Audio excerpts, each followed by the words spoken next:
vete, Satanás, que escrito está, al Señor tu Dios adorarás y a Él solo servirás. Mi oración es que todos podamos conocer la palabra y que también podamos responderle a Satanás con un escrito está. Quiero recordarles que estamos en el momento donde podemos poner nuestros dispositivos a un lado, a menos de que tenga la Biblia, pero si no tiene la Biblia físicamente, le recomiendo que invierta unos poquitos dólares en una Biblia.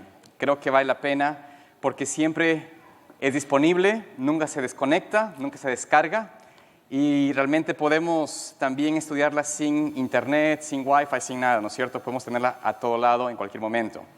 Pero realmente queremos tratar de conectarnos con el Señor, con su palabra, y por eso les invito hace 2-3 semanas escuchamos lo terrible que puede ser los dispositivos de nuestras vidas y no queremos que nos distraigamos porque nos manda un mensaje o algo por el estilo. Así que quiero invitarles a que tratemos de, en estos minutos que no van a ser muy largos, pero importantes, que podamos realmente conectarnos a la palabra de Dios.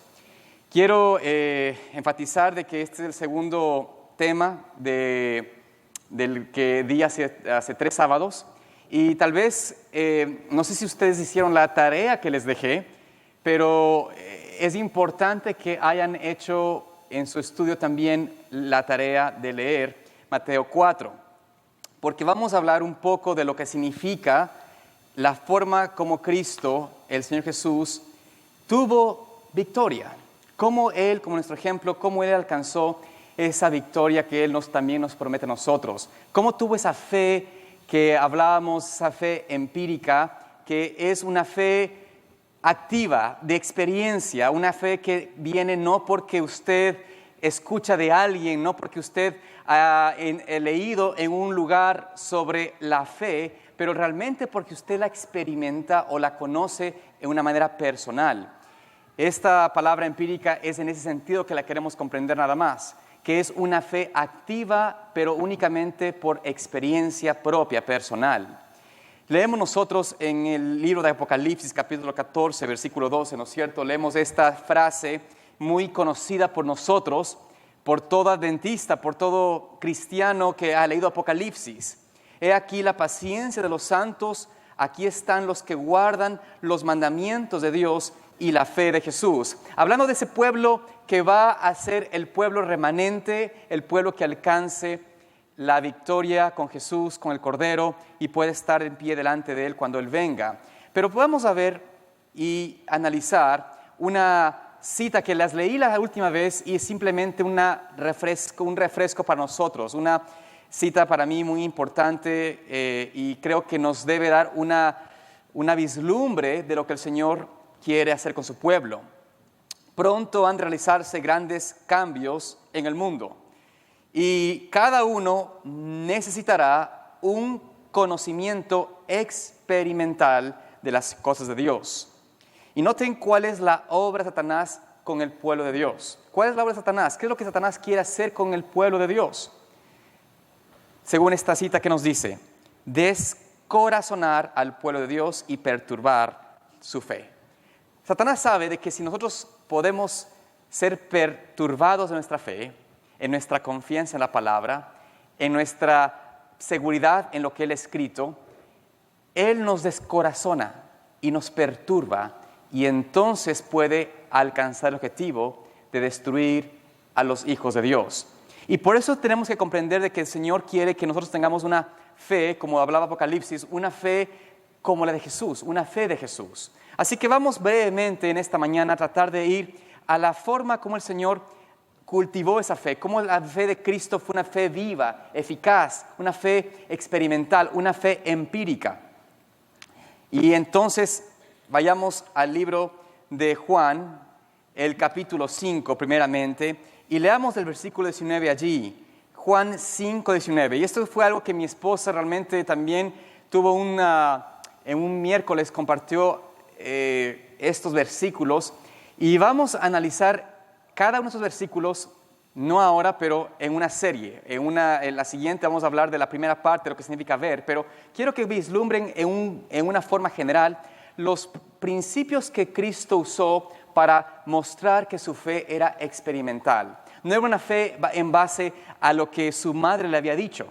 Sí, lo que escuchó de su madre fue las primeras palabras de Dios como niño escuchaba, pero esa fe, esas palabras de su madre, de la palabra de Dios, no fueron solamente una historia para él, no solamente fueron una información, pero en él crearon una confianza, una experiencia. Leemos allí en Juan 5:19, respondiendo entonces Jesús y les dijo, de cierto os digo, no puede el Hijo, o sea, Él, hacer nada de sí mismo, sino lo que viere hacer al Padre, porque todo lo que Él hace, eso también hace el Hijo juntamente. Aquí Cristo nos dice, muy fácil, de que Él hace lo que ve del Padre. Muy claro, que Cristo no hace lo que Él ve, sino hace lo que el Padre ve. Entonces, lo que el Padre ve, lo que el Padre observa, lo que el Padre analiza, es lo que Cristo hace y analiza. Les hago una pregunta. Para el Padre, para Dios, ¿es posible todas las cosas o es imposible todas las cosas? ¿Qué es para Dios posible, para el Padre? Todas las cosas son posibles, ¿no es cierto? Cuando Cristo trajo y dijo, paz, o calla, enmudece en la tormenta, Cristo no estaba hablando en una forma individual, era la dependencia del Padre, sabiendo de que para el Padre todo era posible. Y Cristo usó esa confianza experimental en el Padre para poder hacer una obra de milagro, una obra que trasciende la ciencia, las leyes de la naturaleza. Entonces, vemos aquí que Cristo lo que dice es, Él veía las cosas como el Padre veía las cosas. Por eso, cuando se vislumbró o veía en los seres humanos, Él no veía en los seres humanos a alguien tan alejado de Dios que no podía ser atraído por su gracia. Él veía como el Padre veía, que tal vez al entregar a su Hijo, el Padre miró a la raza humana y miró a este mundo y dijo, yo creo en el amor y creo que el amor puede atraer a esta raza caída de vuelta a mí. Y por eso, ¿qué hizo el Padre? Dio a su Hijo unigénito. Comprender esto no vamos a poder comprenderlo en toda la eternidad, lo que significa la dimensión de amor, pero Cristo trajo esa misma esencia de su Padre. Él lo que veía hacía, lo que veía de su Padre hacía. Y vamos al siguiente versículo que se encuentra en Juan 5:30, que nos dice allí, no puedo yo de mí mismo hacer nada, como oigo juzgo, y mi juicio es bueno porque no busco mi voluntad, sino la voluntad de quien me envió, del Padre. Aquí vemos de que Cristo habla nuevamente de que Él no solamente hace lo que ve del Padre, pero también lo que Él hace, o digamos, Él escucha lo que el Padre escucha. Su oído está para escuchar la voz de su Padre, la voz de la palabra de Dios, y eso es lo que Él hace. Él no hace nada de su propia voluntad. Interesante también comentar esto. Cristo no vino sino a hacer la voluntad de su Padre. Y leemos también en Juan 12:49 que Él dice lo siguiente, porque yo no he hablado de mí mismo, mas el Padre que me envió, Él me dio mandamiento de lo que he de decir y de lo que he de hablar. Entonces, Jesucristo no solamente miraba lo que el Padre quería que mirase, no solamente escuchaba lo que el Padre quería que escuchase, pero también hablaba lo que el Padre quería que hablase. Y esto, como les digo, son 3 elementos que vamos a ir analizando uno a la vez en los siguientes temas que tenga. Pero esta base de lo que significaba Cristo, esta vida de Cristo de fe, porque Cristo no podía ver físicamente al Padre cada momento, cada mañana. Él era humano. Y como humano, Él no podía decir, yo tengo la ventaja de ver a mi Padre en la gloria. No podía. Como humano, Él estaba limitado a tener la limitación que usted y yo tenemos. Pero Él miraba, Él observaba por fe a su Padre. Él se dependía por fe de la palabra de Dios. Él escuchaba de su Padre, y cierto es de que Él escuchó algunas veces hablar a Dios mismo hablar. Pero todos los días, diariamente, el Señor Jesucristo no escuchaba una voz audible. Pero por la fe, Él podía escuchar la voz de Dios. Por la fe que tenía Jesús, podía hablar lo que la palabra de Dios quería que Él hiciese. Entonces, esto es el concepto de la fe que Cristo vivía y vemos esto realizado en Él. Pero el primer requisito que tenemos que comprender para tener una fe viva, una fe práctica, es el requisito que Jesús tuvo que cumplir.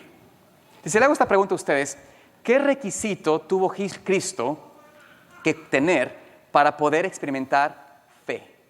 ¿Cuál fue? Bueno, vamos al apóstol en Filipenses, capítulo 2, versículo 5. Comprendamos esto porque esto es fundamental. Haya pues en vosotros esta mente, este sentimiento, esta mente, que hubo también ¿en quién? En Cristo Jesús, que siendo en forma de Dios, allá en el cielo, Cristo no tenía que tener fe necesariamente. ¿Por qué? Porque Él estaba junto al Padre, Él veía al Padre, Él estaba allí. La gloria de los ángeles estaban alrededor de Él. El Padre habla y el Hijo escucha. Pero para poder Cristo experimentar fe como humano en la tierra, Él tuvo que hacer un requisito, y era que siendo en forma de Dios, no tuvo por usurpación ser igual a Dios, sin embargo, se anonadó. ¿Qué significa esto? Se humilló a sí mismo y fue ¿qué cosa? Tomando forma de siervo, hecho semejante a los hombres. El primer requisito para que uno pueda empezar a tener una fe en el Señor requiere un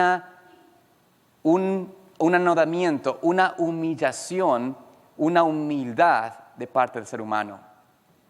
Si Jesucristo no hubiese tomado la forma de siervo, si no se hubiese despojado de ser igual a Dios y tomado la forma nuestra, Cristo no hubiese podido aprender o entender lo que significa tener fe.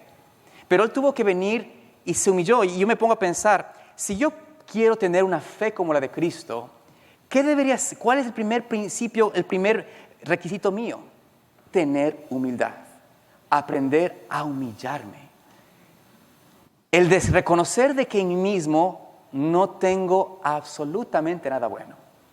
Pero, ¿qué ha hecho el ser humano y Satanás muy sutilmente con nosotros? Él ha diseñado un sistema en el cual nos agrada ser alabados, nos agrada ser complacidos, nos agrada tener reconocimiento.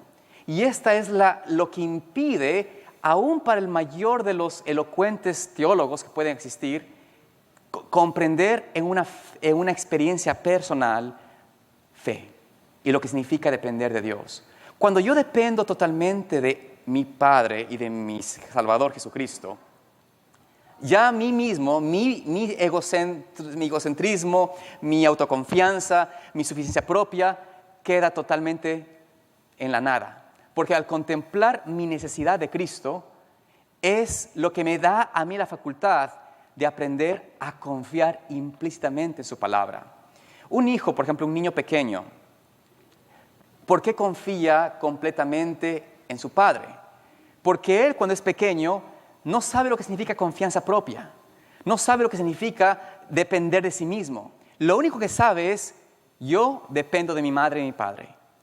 Y mientras vamos creciendo, en vez de mantener una transición de depender de nuestros padres humanos a nuestro Padre Celestial, Satanás quiere, a través de la educación que recibimos y la influencia externa, de que empecemos a desconfiar, mejor dicho, a confiar en uno mismo y desconfiar de nuestros padres y desconfiar de Dios. Por eso es que la vida y este mundo, como Jesús mencionaba, cuando Él venga, hallará fe en la tierra. Esta pregunta de Cristo es una pregunta que usted y yo debemos hacernos. ¿Hay en mi vida fe real o solo profeso tener una fe? Quizás el problema es porque mi profesión de fe es solamente eso, una profesión de fe, porque yo todavía no he aprendido lo que significa a despojarme de mí mismo. Termina aquí en el versículo, y hallado Jesucristo en la condición como hombre, se humilló a sí mismo, hecho obediente hasta la muerte y muerte de cruz. Cristo entonces es realmente el ejemplo nuestro.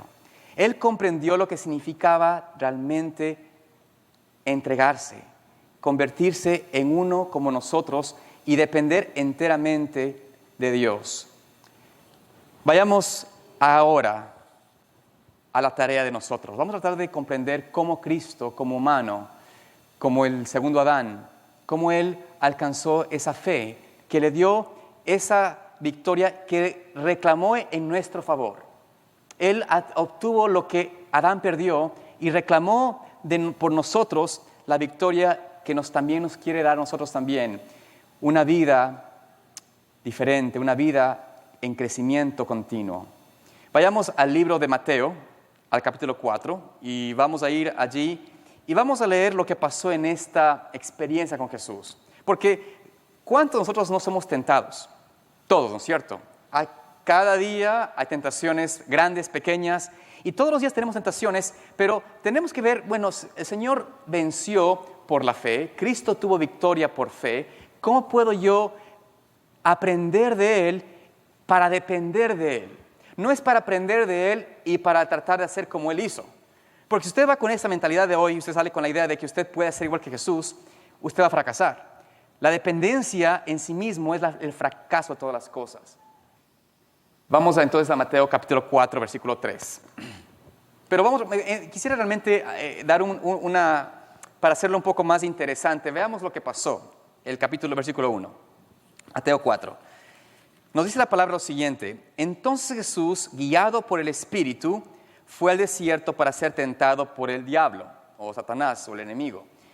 Tal vez este versículo a algunas personas les toma como un poquito como una sorpresa, porque dicen, ¿cómo es que el Señor fue guiado por el Espíritu Santo a la tentación? Bueno, si vamos a Marcos y Lucas, nos habla un poquito más claro, porque Mateo no dice eso, o sea, no quiere decir que el Señor fue llevado a ser tentado. Lo que quiere decir aquí en realidad es de que Él fue llevado por el Espíritu a ser, la palabra tentado, probado, fue a ser probado por el Señor. Pero no fue Él con el interés de probarse, sino de poder realmente tener una preparación para su ministerio. Por 40 días Jesús estuvo ahí ayunando. Si van ustedes a Marcos, brevemente, capítulo 1, versículo 12, porque es bueno comparar. Cuando ustedes tienen una duda sobre una palabra, una frase, siempre es bueno ser buenos estudiantes de la palabra y comparar. En Marcos 1:12 dice, enseguida el Espíritu lo impulsó al desierto. Es lo que dice en Marcos. Estuvo en el desierto 40 días entre los animales del campo. Allí fue tentado por Satanás y luego los ángeles le servían. Entonces, entendemos de que el Señor los llevó al desierto y estuvo allí en preparación por 40 días. Preparándose, haciendo un ayuno. Y el ayuno que Jesús estaba haciendo allí de 40 días es el ayuno que hablábamos en la escuela sabática esta mañana, el ayuno que el Señor quiere. ¿Cuál es el ayuno que Dios quería o quiere que hagamos? No es sino dar libertad a los cautivos, ¿no es cierto? Quitar las ligaduras, dejar a los opresos libres. Todas estas cosas que es lo que Jesús vino a hacer por la raza humana. A traer redención, a traer libertad del enemigo. Y se fue a preparar y ayunó allí. Ayunó allí porque también Cristo les dijo una cosa a los discípulos. No sé si ustedes recuerdan. De que hay un tipo de fe que solo se da con ayuno y oración. ¿Han escuchado esa frase ustedes? Jesús dijo esto, hay una fe que viene por ayuno y oración. Cristo hablaba por experiencia, no hablaba por teoría. Cristo había experimentado estos 40 días de ayuno donde Él se sostuvo por la fe. Les hago una pregunta, les dije a los jóvenes ese sábado que teníamos aquí. En la Biblia, ¿cuántas veces han habido personas que han ayunado 40 días? ¿Saben ustedes cuántas personas? 2, ¿no es cierto? A ver, ¿qué individuos vienen a la mente? Moisés fue uno exactamente, él realmente tuvo 2 veces que tuvo que ayunar 40 días. ¿Y quién más? ¿Quién más se acuerda de otra persona? Elías, correcto. Elías también no provocado por 40 días después de que el ángel le dio ese alimento y salió hasta el monte Sinaí. 40 días han sido vistos por otros hombres de fe de Dios que han tenido un ayuno. Y esos hombres que han ayunado por 40 días, tampoco terminaron moribundos. Si yo les muestro una foto, no traje porque no me gusta ser muy gráfico, pero si ustedes vieran una foto de alguien que ha ayunado 40 días, no solamente es algo espeluznante ver la persona, pero su mente está totalmente casi ida de la degeneración de su cuerpo físico. No piensa correctamente, está debilitado a tal punto de que no puede a veces ni hablar ni expresar palabras. Entonces, a pesar de que Jesús ayunó 40 días, al igual que en el tiempo, al igual que con Moisés y con Elías, yo no pienso de que él estaba en un estado donde no podía ni moverse, porque la palabra de Dios en Moisés y en Elías lo sostuvo. Y Cristo hace énfasis en esto. Claro, estaba débil, sí. Estaba flaco, sí. Estaba él quizás en un estado de necesidad, obviamente que sí. Pero pensar de que él estaba tendido y estaba ya, como digo, una foto que ustedes viesen de lo que significa cuando alguien tiene 40 días de ayuno, no es la forma como esa palabra de Dios describe ni a Moisés, ni a Elías, ni tampoco a Jesucristo. Entonces, de alguna forma, que Cristo, aunque estaba 40 días en el desierto, Él está allí para una prueba, para ser probado.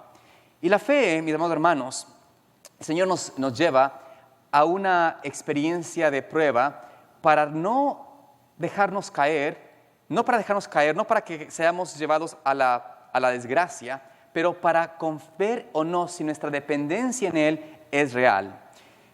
Jesús había escuchado que la voz de su Padre había dicho, si leen ustedes el capítulo 3 de Mateo, el versículo 17, noten lo que la palabra de Dios dice aquí. Y una voz del cielo dijo, este es mi Hijo amado en quien me compadezco. Mateo 3, 17. Cristo había recibido la confirmación en el bautismo de Él de que Dios era su Padre. Había escuchado la voz de Dios hablar, la voz del Padre hablar, porque el Hijo estaba en la tierra, y dice que la voz del Padre dice, este es mi Hijo amado en quien me glorifico, en quien tengo contentamiento. Aquí Cristo escucha esa voz y va por 40 días a prepararse para esa obra de ser el Cordero del mundo. Pero noten aquí el versículo 2, dice, después de 40 días tuvo hambre, y entonces, después de que tuvo hambre, después de que estaba ya cansado, débil y necesitaba de alimento, entonces se acercó el tentador y le dijo, aquí él le dice lo siguiente, si eres hijo de Dios, ¿qué cosa? Di que estas piedras se conviertan ¿en qué? En pan. Jesús no había usado nunca su poder divino hasta ese entonces, ni tampoco lo iba a hacer. De hecho, Jesús nunca usó su poder divino para sí mismo. Si ustedes pueden ver alguna manera, en alguna forma, de que Él usó su poder para sí mismo, entonces Él habría caído en tentación. Pero Él nunca usó su divinidad, su derecho como creador, para poder suplir una necesidad propia. Vemos que el tentador le dice, si eres hijo de Dios. Ahora, ¿qué está aquí puesto en esas palabras? La necesidad física era real. Jesús tenía hambre. La necesidad era de que Él tenía que alimentarse. Ahora, por alimento, ¿cuántos de nosotros no hemos perdido nuestra paciencia, ¿no es cierto? Nuestra templanza. ¿Cuántos de ustedes se enojan cuando no comen? ¿No es cierto? Mi esposa lo dice con fe porque es la verdad, así pasa. Muchos reconocemos de que cuando no tenemos comida nos ponemos a veces intranquilos, impacientes, cuando nos falta también el sueño, por ejemplo, cuando no dormimos, ¿no es cierto? ¿Cuántos de ustedes dicen, estoy brava porque no dormí o bravo porque no dormí bien en la noche? Todos tenemos muchas razones físicas para atribuir nuestras debilidades y a veces nuestros pecados incluyendo. Pero Cristo estaba en esta debilidad, estaba en este momento de suprema necesidad física y Jesucristo escucha una voz donde le insta el enemigo a algo. Suple tu necesidad y también muestras que eres el Hijo de Dios. Ahora, ¿qué es lo que Satanás quería que Cristo hiciese con esto? Satanás quería de que Cristo supliese su necesidad física dudando de la palabra de Dios. Su padre había dicho de que él era hijo de él. hace unos 40 días. Ahora Satanás dijo, está en el punto más débil. Su naturaleza humana está en el momento de mayor vulnerabilidad. Así que vamos a atacarlo en este momento y ojalá él pueda entrar conmigo en una discordia, en una discusión. ¿Saben lo que es que el enemigo quiere que usted haga? Que usted se ponga a discutir con él, que se ponga a argumentar, a parlamentar con él. Y Satanás sabía que si podía lograr que Cristo tuviese duda de la palabra de Dios o quisiese mostrarle a él que él era hijo de Dios, Satanás iba a hacerlo a él pecar, porque iba a suplir una necesidad física con un poder individual de Dios, de Cristo, y no una dependencia de su Padre. Entonces, él dijo, muy bien, solamente haz estos panes, estas piedras que se convierten en pan. Y tal vez la piedra era redondita y se veía como un pan quizás y cosas por el estilo, no sé. Pero el punto es de que Cristo pudo haber accedido a esto. Sin embargo, Cristo recordó algo importante. Vayamos a Deuteronomio, el capítulo 8. Porque yo no sé si ustedes han leído de dónde Jesucristo sacó escrito está. ¿Y cuál era el contexto de esto? Porque si ustedes estudian, es hermoso ver que Jesucristo le trae a Satanás una respuesta que no solamente le calla a Satanás, pero le demuestra a él, al enemigo, de que Cristo no discute, no se sienta a dialogar con el enemigo. El versículo 2 dice, acuérdate, capítulo 8 de Deuteronomio, acuérdate de todo el camino por donde te ha, ¿qué cosa? Traído el Señor. Cristo le está tratando de decir, con esa respuesta le está diciendo a él, mira, yo sé el camino que mi Padre me ha dado. De estos 40 años en el desierto, ¿para qué? Humillarte. Les pregunto una cosa, ¿es bueno humillarse? A ver, como que no sabemos la respuesta. Bueno, está bien. ¿Es voluntad de Dios que usted se humille? ¿Sí o no? A ver, claro que sí. Cristo se humilló. ¿No leímos al principio en Filipenses que Cristo se humilló? ¿No es voluntad de Dios que usted y yo nos humillemos? ¿Sí o no?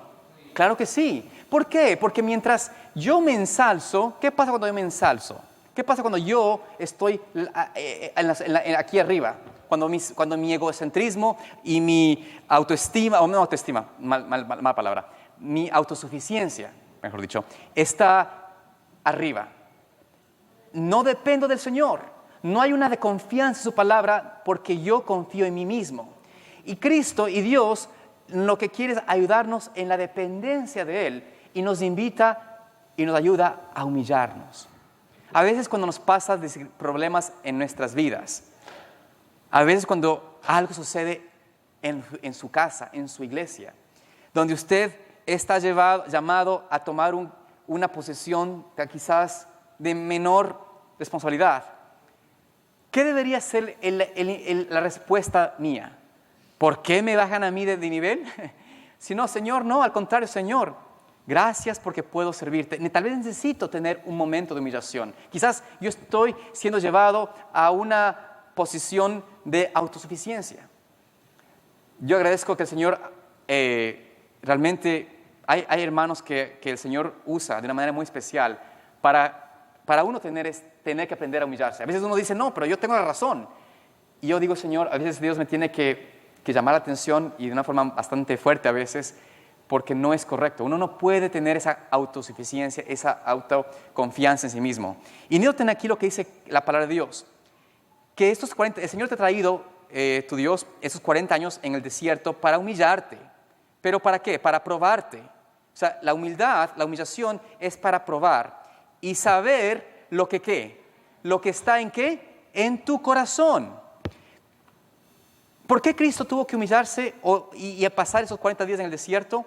Porque Él tenía que escudriñar su corazón. Al igual que nosotros tenemos que escudriñar nuestro corazón, tenemos que tener esta experiencia de que Cristo lo que quiere hacer, de que Dios lo quiere hacer por nosotros, es ayudarnos a comprender qué está allí. para poder Él hacer la obra de transformar nuestro corazón. Para probarte y saber lo que estaba en tu corazón, si habías de guardar o no todos sus mandamientos.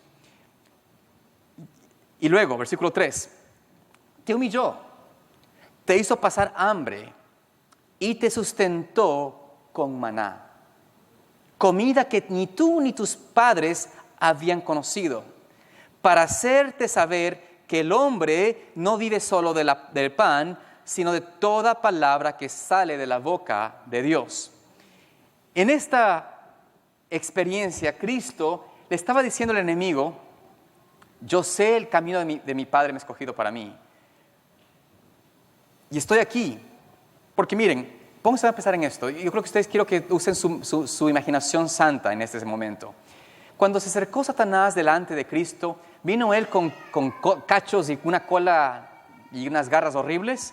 ¿Vino con una apariencia aterradora? ¿Cómo se presentó Satanás ante Cristo? Como un ángel de luz, hermoso, bellísimo. ¿Y cómo estaba Cristo después de 40 días de ayuno? ¿Se veía él en el vigor, en la fortaleza de Adán? No. Estaba él débil, estaba él con una piel muy pálida, posiblemente, debilitado.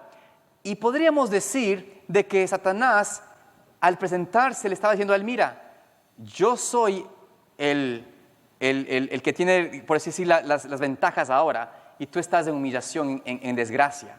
Tal vez algo está mal en el plan de redención. Todo esto estaba involucrado en esta duda que quería Satanás que Cristo se pusiese en la mente.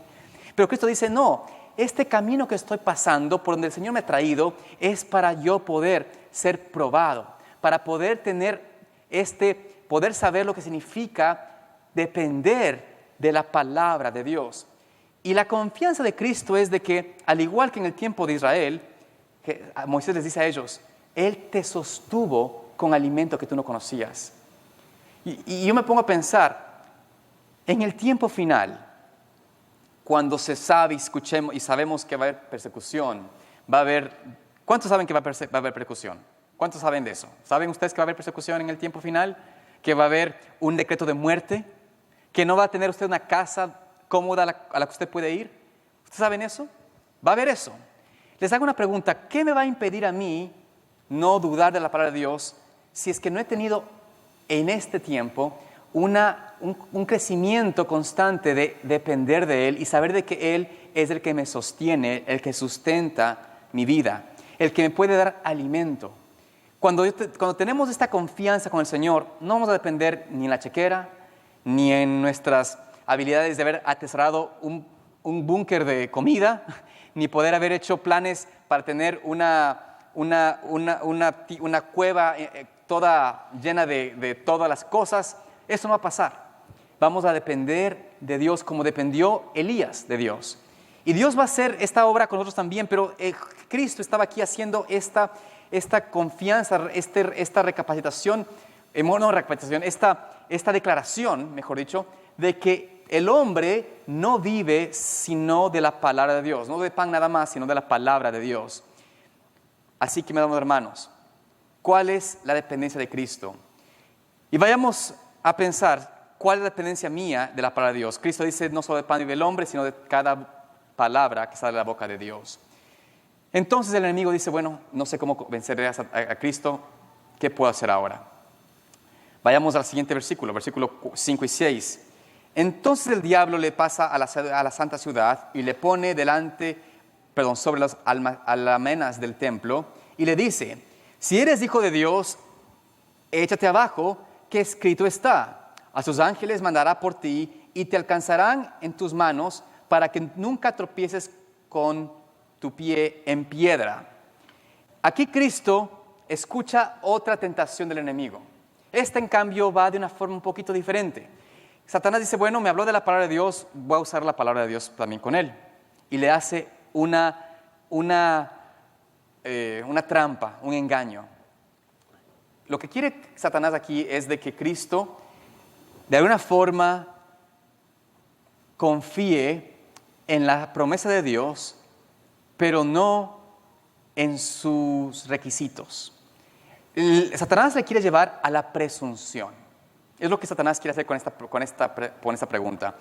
Él quiere que él piense de que de alguna manera lo que Cristo está contemplando, este templo, está el templo y ve toda la gente abajo y todo esto, él está en el templo, la cúspide del templo, y Satanás está diciendo a él, sugiriendo, mira, si tú te lanzas abajo, vas a arreglar, vas a ayudar y vas a demostrar que eres hijo de Dios, y los mismos judíos van a reconocerte porque hay una promesa entre ellos, una profecía entre ellos de que el Mesías vendría al templo y se presentaría allí delante de todos. Entonces, Satanás le dice, mira, aprovecha, estamos aquí en el templo de una vez, lánzate abajo, allá cuando vayas cayendo, los ángeles te llevarán y no caerás en pie, tu piedra.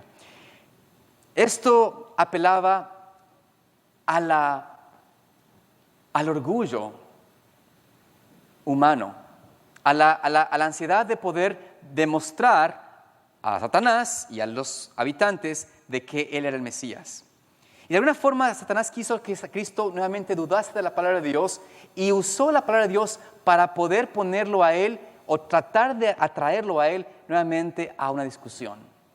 Él quería que, al igual que Eva, él cayese en la discusión con el enemigo, en empezar a dialogar y echar para atrás y adelante.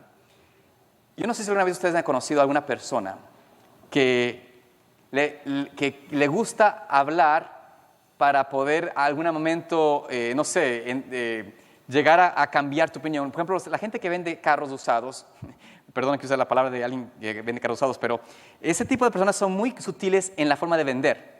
Y tratan de meterte la idea y si tú dejas y escuchas lo que ellos dicen y tú te pones a dialogar o les respondes, empiezan ellos a cambiar tu mente y después de todo terminas con un carro que no querías. Esta es la manera en la cual Satanás muy sutilmente hace. Trata de llevarnos a un diálogo, a un análisis, a una crítica de la palabra de Dios para tratar de llegar a nosotros a dudar de Él, de su palabra, o simplemente a confiar en sus promesas.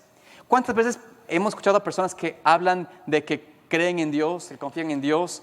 Yo tengo familia que piensa de esa manera. Me mandan versículos de amor todo el tiempo, me dicen que Dios es amor y todo esto, y es muy bueno, pero cuando ves a sus vidas, no quieren en ninguna manera entregar su voluntad a Cristo. No quieren de alguna forma cambiar sus hábitos, sus pecados, sus concupiscencias.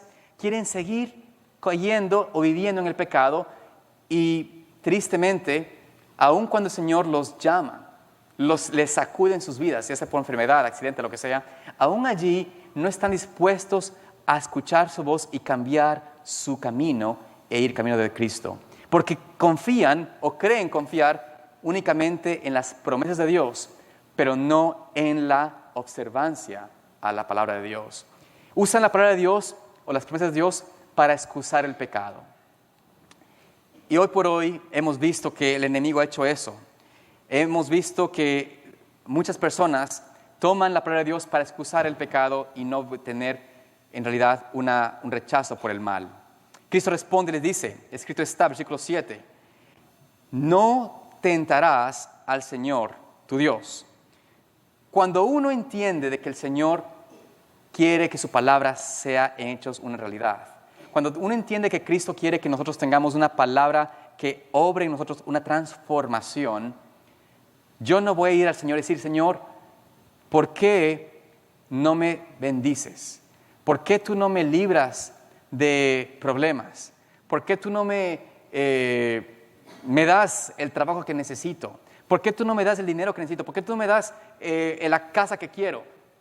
Yo no voy al Señor a tentar al Señor de alguna forma pensando de que Él no ha cumplido su promesa, sino que voy a ir al Señor y decir como Cristo, yo no puedo tentar, yo tengo que aprender a someterme a su voluntad. Yo no voy a pedir al Señor, ¿por qué me pasa esto? Sino, Señor, ¿qué quieres yo que haga en mi vida? Esa va a ser la diferencia entre el uno y el otro. Entonces Satanás dice, bueno, no puedo tener a Cristo con esto. Vayamos a la tercera forma, como el enemigo tienta. Y es igual que tienta a todos nosotros. Versículo 8 y 9. Otra vez le pasó al diablo en un monte muy alto y le muestra todos los reinos del mundo y su gloria y le dice, todo esto te daré si postrado, ¿qué cosa? Me adorares. Otra vez le pasó el diablo, ¿no es cierto?, a este lugar, le llevó a un sitio grande y le mostró todos los reinos del mundo. Le mostró todo lo bueno, todas las glorias, los palacios, las hermosas viñas, las hermosas obras de los hombres, todo lo que él había permitido o hecho que los imperios y los grandes de la tierra lo tengan, pero también había tratado de él declarar lo que él le pertenecía a todo esto. Y le mostró la gloria y la pompa, apelando a la salida fácil, entre comillas, en el plan de redención. ¿Quieres ser tú ahora por la raza humana y quieres volverlos a que sean hijos tuyos? Muy bien, simplemente póstrate a mí y todo lo que tú ves en la tierra, todo te lo voy a dar. Claro, Satanás había usurpado lo que no le pertenecía. Satanás no era el legítimo dueño de la tierra, pero había robado el corazón de la tierra, había robado a los seres humanos, y aquí vemos que Satanás le dice a Cristo, yo te voy a devolver, pero él era el ladrón. ¿Ustedes alguna vez han sido robados en sus vidas? ¿Alguna vez han tenido un robo? ¿No? Yo he tenido a alguien que me ha robado. Cuando nos roban, alguien nos roba, ¿estaría usted feliz de que el hombre que le roba venga a la siguiente semana y le diga, mira, tengo todo lo que tienes, te robé, es tuyo, pero tienes que pagarme, qué sé yo, un dineral, o sea, pagarme otra vez? ¿Estarían ustedes realmente contentos con esa solución, con esa respuesta, con esa forma? No, el ladrón no tiene derecho a decirme que le tengan que volver a pagar. Pero así es como Satanás opera y trató de engañar a Cristo mostrándole una salida aparentemente fácil, porque la salida que Cristo estaba viendo delante de él a través de Satanás era tranquilidad, una vida de facilidad. Pero si es que él no aceptaba esto, él sabía que la manera de poder él redimir a la raza humana iba a ser a través del sufrimiento, de la pobreza, de la entrega, de la crueldad. Él sabía que el desenlace de su vida no era un desenlace de una película, era un desenlace de su muerte. Entonces, esa tentación apelaba a su deseo de vivir, a su deseo de no sufrir, a su deseo de poder tener una salida más fácil. Pero Cristo, obviamente,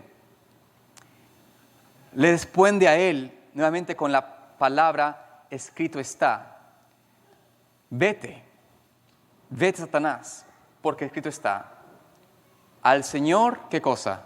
Tu Dios adorarás y a Él solo servirás. Cristo no se puso nuevamente a entrar en debate con Satanás. No dijo, bueno, estás mal, mira, esto no es así. Él volvió, ¿no es cierto?,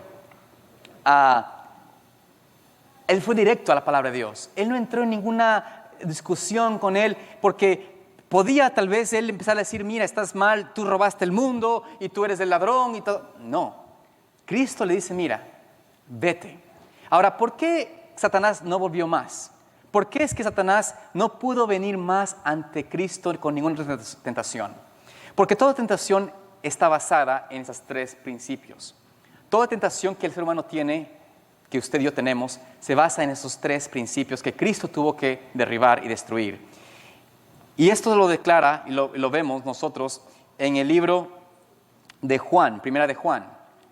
En Primera de Juan, si van brevemente conmigo allá, en Primera de Juan, capítulo 2, el versículo 15, nos describe aquí lo que pasa, los principios que son de la tentación y del pecado. Son tres principios que son los que Cristo venció y los que usted y yo también tenemos que vencer. Ahora, todos esos tres principios se desprenden de una sola cosa. ¿Sabe usted de eso? Vamos a leer. Y es muy claro la palabra de Dios.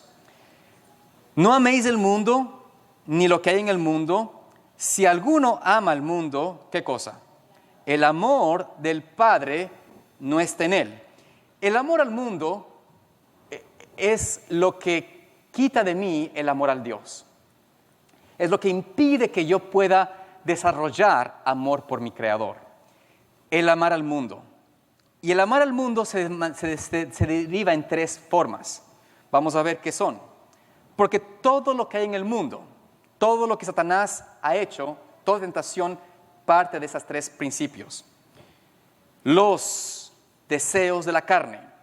Esto es nuestras necesidades físicas, nuestras necesidades de nuestras pasiones, nuestros apetitos, nuestra debilidad por lo que somos atraídos a través de nuestras pasiones bajas o pasiones carnales, alimento, sentidos, emociones, estas cosas que nos apelan a nuestra carne. Todo lo que es los deseos de la carne. Cristo tuvo hambre, dice la palabra de Dios. Y esa hambre pudo en él haberlo hecho caer. Pero cuando escuchó la tentación, él recordó que la palabra de Dios es para él más vida que el mismo pan. Entonces dijo, no de pan vivir el hombre. Yo no puedo dejar que aunque tenga necesidad física, yo rompa o vaya en contra de la voluntad de Dios. Entonces, si me pongo a pensar, cuando usted está con hambre y se le sube la bilirrubina y se pone bravo o molesto, no quiero con esto que se sienta mal, pero en realidad es una pequeña muestra de que, Señor, todavía no he aprendido a depender de tu palabra. Tengo yo que hacer el trabajo de humillarme. Señor, ayúdame. Me doy cuenta de que no estoy totalmente entregado a ti. Todas las cosas para los hijos de Dios es para bien. Y toda tentación que el Señor permite que uno sea probado, no es para que tú caigas, sino para que al contrario puedas darte cuenta de que necesitas más del Señor. Entonces, ¿recuerdan ustedes la frase del Padre Nuestro? No nos dejes caer en tentación, más que líbranos del mal. No nos dejes caer en la prueba, porque sabemos de que las pruebas son para que yo pueda tener victoria, pueda yo depender de Él. Líbrame de la tentación, ayúdame a que no dependa de mí mismo, sino que dependa del Padre. Entonces, aquí vemos que Cristo dice, y la palabra de Dios nos enseña, de que es la primera cosa esta necesidad de la carne. La segunda cosa, la codicia de los ojos. La codicia de los ojos, ¿no es cierto?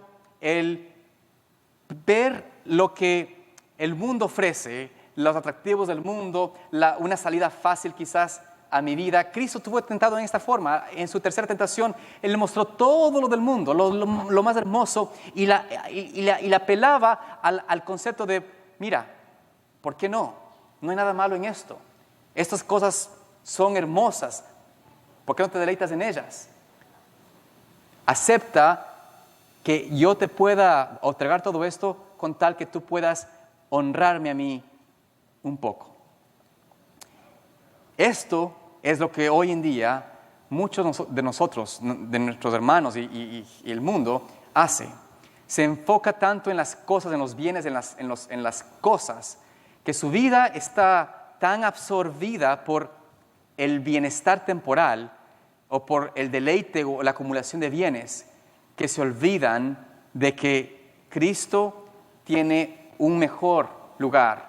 Y lo que el Señor quiere es llevarnos de pronto. Pero para poder tener eso, hay que aprender a depender de Él, a tener esa victoria sobre los deleites o la codicia de los ojos. Y la última es la soberbia de la vida. La vida y su orgullo.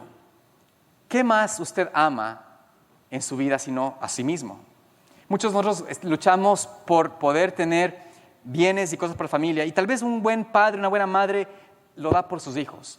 Pero cuando viene a nosotros una tentación, una prueba donde mi vida está en peligro, ¿será que yo sea capaz de defender al Señor, de defender su palabra y no claudicar? ¿Cuántos hoy en día fracasan en guardar su ley, en guardar sus mandamientos, en mantener el sábado puro, porque prefieren estar quizás, o porque no tienen miedo de que si no trabajan o si no hacen algo que es incorrecto, van a perder sus trabajos? Todo esto sucede porque se basan en la tentación o aceptar la tentación del enemigo de que su vida es más importante, que el cumplir con sus deberes aquí en la tierra como padres es más importante que ser fiel al Señor. Pero Cristo nos dice a nosotros, miren, si dependemos de Él, versículo 17, y el mundo, todas estas tres cosas, no procede del Padre, sino del mundo. Y el mundo y sus deseos se pasan. En cambio, el que hace la voluntad de Dios permanece para siempre. Nosotros tenemos que aprender de que Dios quiere que usted y yo dependamos de Él para permanecer para siempre. Usted desea tal vez pensar si en el futuro, en su reino, estará usted allí con Él y se imagina usted ya en el cielo con su familia, con sus hijos, gozando de la presencia del Señor. Pero, ¿qué es lo que le podría impedir? ¿Qué es lo que realmente podría impedir que usted esté de ahí delante con el Padre? De acuerdo a la palabra de Dios, es el amor al mundo. Es estas tres cosas: el deleite de los placeres, el llevarse por sus concupiscencias, por sus deseos de carne, el tener soberbia en la vida, el tener orgullo en su corazón. Cristo nos mostró de que Él, en las tres cosas, Él venció. Leemos esta cita que se encuentra en el capítulo, la página 130 de Desato a las Gentes, y con esto voy a terminar. Así podemos nosotros resistir a la tentación y obligar a Satanás a alejarse. Jesús venció por la sumisión a Dios y la fe en Él, y mediante el apóstol nos dice: someteos pues a Dios, resistid al diablo, y de vosotros huirá. Allegaos a Dios, y Él se allegará a vosotros. Y noten aquí lo que continúa diciendo: no podemos salvarnos a nosotros mismos del poder del tentador. Él venció a la humanidad, y cuando nosotros tratamos de resistirle con nuestra propia fuerza, caemos víctimas de sus designios. Pero torre fuerte es el nombre de Dios o de Jehová, a Él correrá el justo y será levantado. Satanás tiembla y huye delante del alma más débil que busca refugio en ese nombre poderoso. ¿Creemos nosotros que Dios nos puede dar la victoria en Cristo? Claro que sí. Cristo lo logró y nos dio la seguridad de que Él también nos puede dar a nosotros su victoria. Cuando soy tentado en esta semana, en este día, cuando soy llevado tal vez a dialogar y empezar a discutir con el enemigo, no dejamos que eso suceda. Vayamos a su palabra y veamos de que el Señor nos da en ella suficientes respuestas sabias y prudentes para que el enemigo nos deje en paz. Que podamos, como Cristo, alcanzar esa hermosa victoria, esa fe que realmente se conforma en una fe viva y eficaz, una fe experimental. Que logremos decir a nuestros hermanos: no soy yo, sino Cristo. No soy yo, sino Él, obrando en mi vida para darme esa victoria en Cristo. Que Dios nos ayude a nosotros a poder tener ese espíritu del Señor, y al igual que Juan el Bautista, que recuerdan ustedes allí en la prisión, él dijo algo tan especial: a Él conviene crecer y yo disminuir. Que este sea mi deseo, su deseo en su corazón. Que Cristo crezca en su corazón y que usted, su yo, su egocentrismo, su confianza propia pueda no solamente disminuir, sino desaparecer. Y que Cristo pueda reinar en su corazón. Dios les bendiga y les guarde en esta tarde. Amante Padre Celestial, que moras en los cielos, y alabado sea tu nombre, Señor, en esta mañana por tu palabra y porque tú nos invitas a tener esa fe que tuvo Cristo, a confiar en ti, a despojarnos de sí mismos, y confiando en tus méritos, en tu poder en nuestras vidas, podemos, Señor, también asirnos de tu palabra y que obre en nosotros ese querer como el hacer por tu buena voluntad. Pedimos que ahora nos acompañes también esta tarde y que tu presencia esté en nosotros durante toda esta semana, en el nombre de Jesús. Amén.